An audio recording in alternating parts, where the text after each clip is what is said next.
दोस्तों आप सभी के याद ही होगा अब से एक महीना पहले ही डीआरडीओ ने अपनी एक नेवल हाइपरसोनिक मिसाइल का परीक्षण किया था। ये टेस्ट पूरी तरीके से सफल रहा था और इस हाइपरसोनिक मिसाइल के परीक्षण के हो जाने के 2 हफ्ते बाद हमारे डीआरडीओ चीफ की तरफ से बताया गया था कि हमने जिस हाइपरसोनिक मिसाइल का परीक्षण किया है ये कोई नॉर्मल हाइपरसोनिक मिसाइल नहीं थी, बल्कि ये हमारी एक हाइब्रिड हाइपरसोनिक मिसाइल थी जो नॉर्मल हाइपरसोनिक मिसाइल के मुकाबले कई गुना घातक थी। साथ में उस समय बताया यह भी जा रहा था कि इस तरीके की हाइब्रिड हाइपरसोनिक मिसाइल को चाइना और अमेरिका को बनाने में ही 10 सालों का समय काफी आसानी से लग जाएगा। ऐसा इसलिए बोला जा रहा था क्योंकि जो अमेरिका की तरफ से इस समय अपनी सेनाओं के लिए हाइपरसोनिक मिसाइलें बनाकर तैयार की जा रही हैं, वो हाइपरसोनिक मिसाइलें सीधे ही टारगेट को हिट करने में सक्षम होंगी। लेकिन जो डीआरडीओ की तरफ से वो हाइपरसोनिक मिसाइल बनाकर तैयार की गई थी, उस हाइपरसोनिक मिसाइल की खास बात यह थी कि वो हाइपरसोनिक मिसाइल काफी आसानी से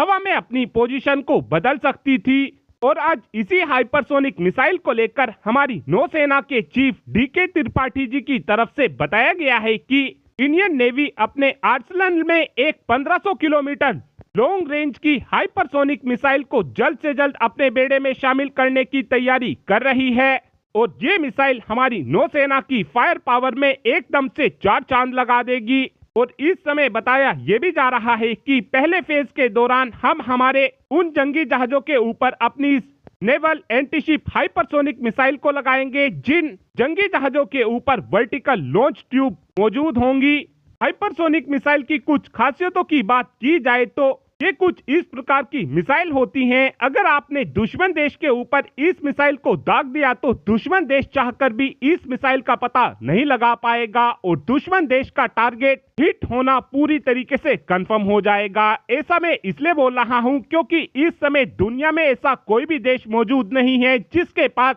हाइपरसोनिक मिसाइल को रोकने का मैकेनिज्म मौजूद हो। हाइपरसोनिक मिसाइल इसलिए इतनी घातक होती हैं क्योंकि इन मिसाइलों की जो रफ्तार होती है वो आवाज की रफ्तार से भी 5 गुना तेज होती है। इस बात को आप आसानी से ऐसे समझ सकते हैं कि जो इस समय मेरी आवाज आपके कानों तक जा रही है ये आवाज 1 मैक के आसपास होती है और इस रफ्तार से भी 5 गुना तेज हाइपरसोनिक मिसाइलें होती हैं। हाइपरसोनिक मिसाइल को आप एक और आसान भाषा में ऐसे समझ सकते हैं कि जिन मिसाइलों की रफ्तार 6174 किलोमीटर प्रति घंटा होती है वही मिसाइल हाइपरसोनिक मिसाइल होती है। आज भले ही भारत की तरफ से इन हाइपरसोनिक मिसाइलों को अपने जंगी जहाजों में लगाने की तैयारी की जा रही हो, लेकिन अभी हम अपनी इन हाइपरसोनिक मिसाइलों को अपनी पनडुब्बियों के अंदर नहीं लगा पाएंगे क्योंकि इस समय भारत के पास जितनी भी कन्वेंशनल सबमरीन है उनके अंदर वर्टिकल लॉन्च ट्यूब मौजूद नहीं है और इन हाइपरसोनिक मिसाइल को वर्टिकल लॉन्च ट्यूब की मदद से ही फायर किया जा सकेगा।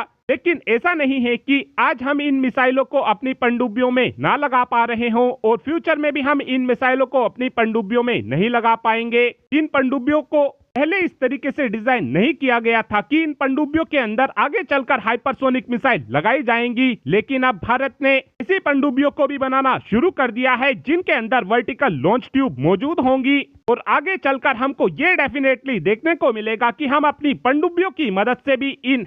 एंटीशिप हाइपरसोनिक मिसाइलों को भी दाग सकेंगे। इन मिसाइलों का आगे चलकर हमको ये फायदा होगा कि हम अपनी इन हाइपरसोनिक मिसाइलों की मदद से काफी आसानी से चाइना के एयरक्राफ्ट कैरियर को भी डुबा सकेंगे। और अब आप ही कमेंट कर बता सकते हैं कि क्या हमको हमारी नौसेना के सभी जंगी जहाजों में इस हाइपरसोनिक मिसाइल को लगाना चाहिए, हाँ या फिर ना। इस बात का आंसर आप कमेंट बॉक्स में दे सकते हैं। Thanks for watching this video. Have a good day.